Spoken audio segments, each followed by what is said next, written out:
Dalam sejarah yang diwarnai oleh sistem patriarki yang kuat, kita seringkali melupakan peran penting yang dimainkan oleh wanita dalam memimpin dan mengatur kerajaan. Meskipun mungkin terlupakan, tetapi ternyata ada sejumlah raja perempuan yang mencapai puncak kekuasaan dan memimpin dengan tegas di Nusantara. Mereka adalah sosok-sosok yang berhasil membawa kemajuan pesat bagi kerajaan mereka, dan mereka tidak segan untuk turun tangan dalam peperangan. Menariknya, sebagian besar dari mereka tetap diakui dengan gelar raja, bukan ratu, mengisyaratkan bahwa semangat emansipasi telah ada sejak zaman dahulu. Kami akan mengungkap beberapa sosok raja perempuan yang memimpin kerajaan di Nusantara, yang mungkin masih kurang dikenal. Di abad ke-6 Masehi, sebuah kerajaan bercahaya muncul di pantai utara Jawa Tengah, yang dikenal dengan sebutan Kerajaan Kalingga atau Kerajaan Holling. Puncak kejayaannya terjadi pada abad ke-7, di bawah pemerintahan seorang ratu yang patut dihormati, Ratu Sima. Namun, apa yang membuatnya begitu istimewa?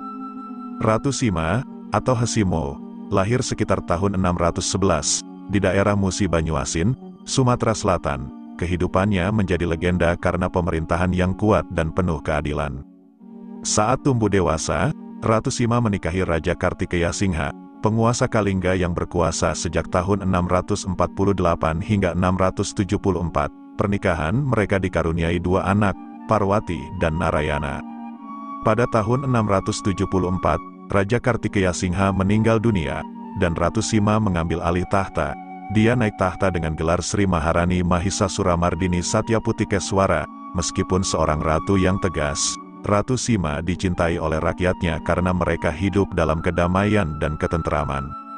Salah satu aspek menarik dari kepemimpinan Ratu Sima adalah kebijakan hukumnya yang ketat. Dia menjalankan aturan bahwa siapapun yang ketahuan mencuri akan dipotong tangannya. Bahkan, ada cerita tentang seorang raja dari kerajaan lain yang menaruh kantong emas di persimpangan jalan, tetapi tidak ada yang berani mengambilnya. Hingga suatu hari, putra mahkota secara tidak sengaja menginjak kantong tersebut, dan Ratu Sima menghukum mati sang putra mahkota. Meskipun demikian, hukuman tersebut tidak dilaksanakan setelah para menteri kerajaan membujuk Ratu Sima. Namun, Ratu Sima tetap bersikeras bahwa sang putra mahkota harus dipotong jari kakinya sebagai hukuman. Ratu Sima juga terkenal karena toleransinya dalam masalah agama. Di masa pemerintahannya, keluarga, pejabat kerajaan, dan rakyat diberi kebebasan untuk memeluk agama apapun yang mereka inginkan. Namun, pada tahun 695, Ratu Sima meninggal dunia. Setelah kematiannya, kerajaan Kalingga jatuh ke tangan kerajaan Sriwijaya. Karena Ratu Sima memiliki dua anak, wilayah kerajaan dibagi menjadi dua bagian, yang diberikan kepada Dewi Parwati dan Narayana. Sejarah seringkali menyimpan teka-teki menarik, dan salah satu misteri yang membingungkan adalah kepemimpinan Dyah Tulodong. Dalam lanskap prasasti kuno, Dyah Tulodong naik tahta menggantikan Empu Daksa, tetapi rincian seputar kisah ini masih diselimuti oleh banyak pertanyaan. Dalam prasasti Ritihang yang dikeluarkan oleh Empu Daksa, terdapat tokoh misterius bernama Rakrian Layang. Namun, nama asli Rakrian Layang tersebut tidak dapat terbaca. Dalam konteks ini, Dyah Tulodong dipertanyakan sebagai identitas Rakrian Layang, mengingat perbedaan kedudukan dan gender mereka. Mungkin saja Rakrian Layang adalah putri dari Empu Daksa, dan Dyah Tulodong berhasil memenangkannya, mengakibatkan Dyah Tulodong mendapat gelar Rakai Layang dan bahkan menggantikan mertuanya, Empu Daksa. Prasasti Lintakan yang berasal dari tanggal 12 Juli tahun 919 merupakan prasasti tertua yang menyebutkan Tulodong sebagai seorang raja. Di masa pemerintahannya, ia didampingi oleh tokoh-tokoh seperti Rakrian Mapati Hino, yang juga dikenal sebagai Empu Ketuwijaya dengan gelar Sri Ketudara Manimantapraba Prabu Sakti, dan Rakrian Halu yang dijabat oleh Empu Sindok. Kisah menarik lainnya terungkap dalam prasasti Harijing pada tanggal 19 September tahun 921 yang mengungkap penghargaan kepada anak-anak Bagawan Tabari, seorang tokoh yang membangun bendungan untuk mencegah banjir. Pada tanggal 7 Maret tahun 927, prasasti tersebut diperbaharui oleh Rakai Hino Empu Ketuwijaya atas saran dari Rakai Sumba, yang menjabat sebagai Sang Pamgat Momaumah. Anak-anak Bagawan Tabari mendapatkan desa Culanggi sebagai daerah bebas pajak. Namun, misteri semakin dalam ketika prasasti Palebuhan pada bulan April tahun 927 menyebutkan adanya raja baru, Sri Maharaja Puwagiswara, Meskipun diyakini sebagai pengganti Dia Tulodong, pemerintahannya ternyata tidak berlangsung lama. Kehilangan sosok Sri Ketudara Mani Mantapraba Prabu Sakti, yang sebelumnya muncul dalam prasasti Harinjing pada tahun 921, juga menjadi pertanyaan besar.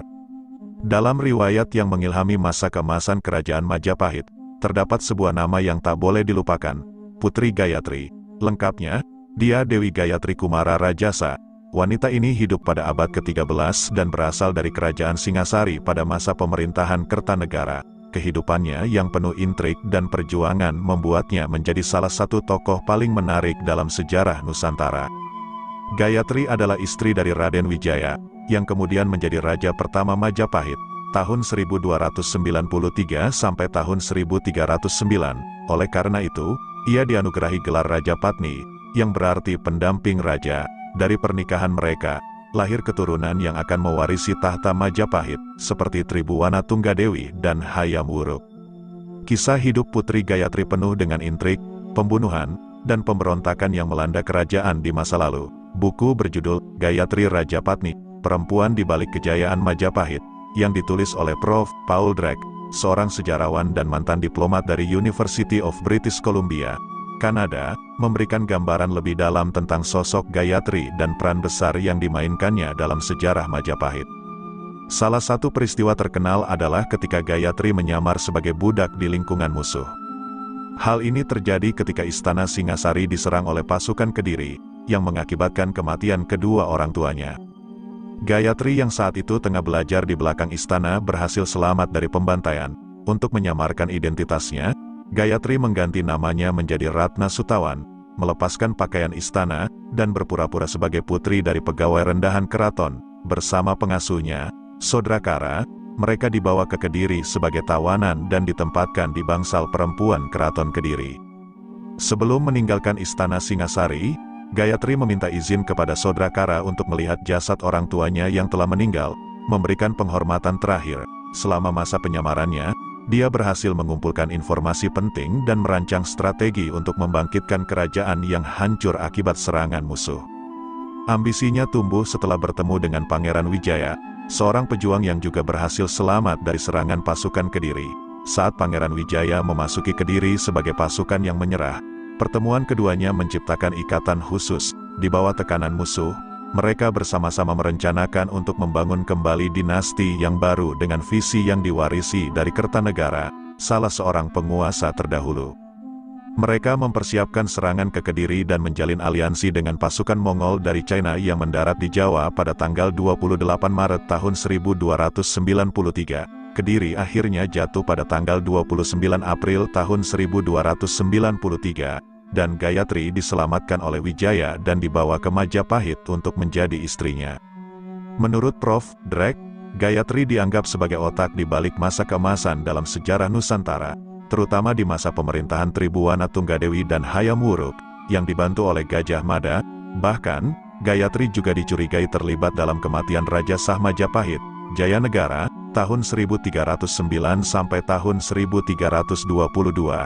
Dan dipercaya sebagai yang merekrut Mahapati Gajah Mada tanpa memperhatikan asal-usul atau latar belakangnya.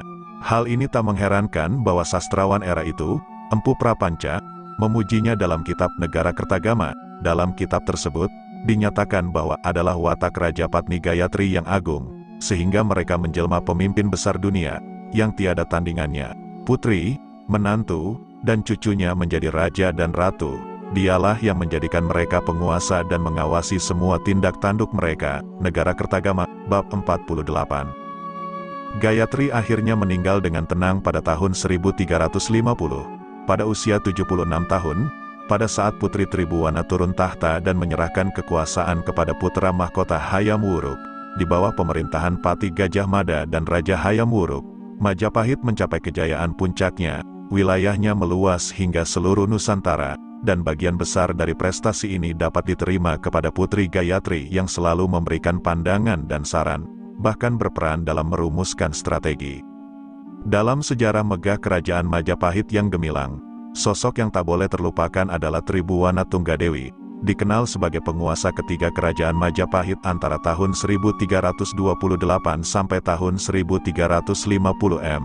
Tribhuwana Tunggadewi memiliki cerita kehidupan yang mengesankan dan penuh intrik. Setelah naik tahta, Tribhuwana Tunggadewi menerima gelar Sri Tribhuwana Tunggadewi Maharajasa Jayawisnuwardhani. Namun, masa awal pemerintahannya diwarnai oleh pemberontakan yang terjadi di wilayah kerajaannya. Pemberontakan tersebut akhirnya berhasil diredam berkat bantuan seorang tokoh besar, Gajah Mada. Pencapaian ini membawa Gajah Mada menduduki posisi penting sebagai Mahapati, dan dia akan menjadi salah satu pemimpin terkuat dalam memajukan kerajaan Majapahit. Tribhuwana Tunggadewi adalah putri Raden Wijaya, pendiri kerajaan Majapahit, dan istri bernama Gayatri. Dari sisi ibunya, ia adalah cucu dari Kertanegara, raja terakhir kerajaan Singasari. Keluarga yang sangat berpengaruh ini juga mencakup saudara kandungnya, Dyah Wiyat atau Raja Dewi Maharajasa, serta saudara tiri bernama Jayanagara, yang menjadi raja kedua Majapahit. Dalam salah satu episode menarik, Tribhuwana Tunggadewi ingin menikahi saudara tirinya, Jayanagara. Namun rencana ini ditolak oleh ibunya, Gayatri. Jayanagara pernah mengurung Tribhuwana Tunggadewi dan Raja Dewi agar tak ada yang bisa menikahi mereka. Namun, setelah kematian Jayanagara pada tahun 1328, Tribhuwana Tunggadewi menikahi Cakradara atau Kertawardhana Bre Tumapel. Dari pernikahan ini, mereka memiliki dua anak, Dyah Hayamwuruk, yang nantinya menjadi Raja Majapahit, dan Dyah Nertaja. Ketika Jayanagara meninggal tanpa meninggalkan pewaris tahta pada tahun 1328, Gayatri memerintahkan Tribhuwana Tunggadewi untuk menggantikannya sebagai penguasa Majapahit. Ini disebabkan oleh kenyataan bahwa Gayatri, yang seharusnya menjadi penerus tahta Jayanagara, telah memutuskan untuk menjadi biksuni atau pendeta Buddha. Tribhuwana Tunggadewi memerintah bersama suaminya, Kertawardhana.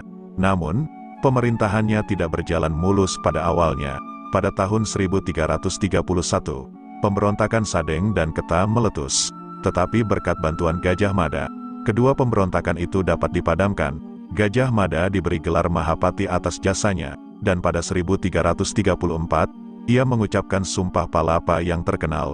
Dalam sumpah ini, Gajah Mada berkomitmen untuk tidak menerima hadiah atau anugerah sebelum berhasil menyatukan seluruh Nusantara.